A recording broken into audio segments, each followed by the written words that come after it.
नमस्कार दोस्तों, आज दिन भर की बड़ी खबरों में आपका स्वागत है। आज इस बुलेटिन में बात करेंगे देश दुनिया की तमाम टॉप हेडलाइन की। लेकिन सबसे बड़ी खबर जिसने सबको चौंका दिया, दरअसल ईरान ने मिडिल ईस्ट के 8 बड़े पुलों की लिस्ट जारी कर उन्हें तबाह करने की धमकी दी है। ईरान इन पुलों को रणनीतिक तौर पर अहम मानता है क्योंकि ये कई देशों की कनेक्टिविटी और ट्रांसपोर्ट के लिए बेहद जरूरी हैं। रिपोर्ट के मुताबिक ईरान की लिस्ट में कुवैत, यूएई, सऊदी अरब और जॉर्डन के कई महत्वपूर्ण पुल शामिल हैं।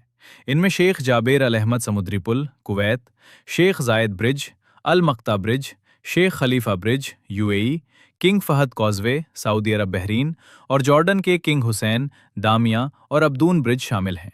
इससे पहले गुरुवार को अमेरिका और इजराइल ने ईरान के करज शहर में B1 ब्रिज पर 2 बार हमला किया था। इस हमले में 2 लोगों की मौत हो गई और पुल पूरी तरह तबाह हो गया। ये पुल इसी साल शुरू हुआ था और इसे मिडिल ईस्ट का सबसे ऊंचा पुल माना जाता था। करीब 1050 मीटर लंबे और 136 मीटर ऊंचे इस पुल को बनाने में लगभग $400 मिलियन, करीब 3800 करोड़ रुपए खर्च हुए थे। वहीं दूसरी बड़ी खबर अब बात करते हैं।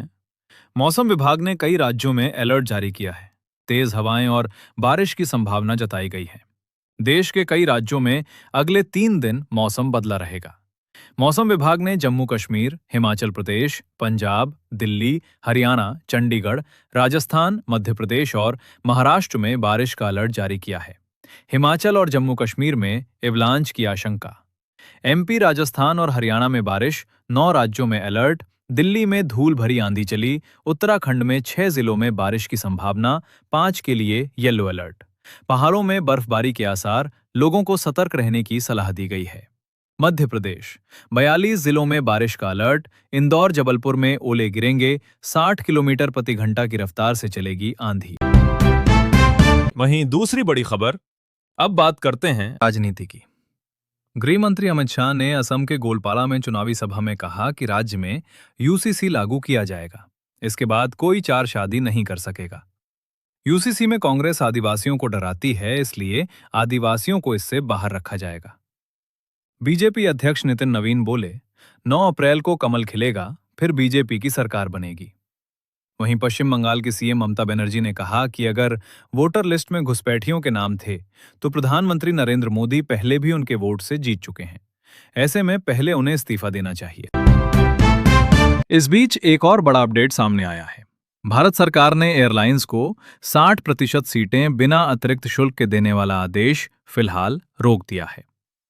पहले नागरिक उड्डयन मंत्रालय ने निर्देश दिया था कि हर फ्लाइट में कम से कम 60% सीटें मुफ्त चुनने को मिले।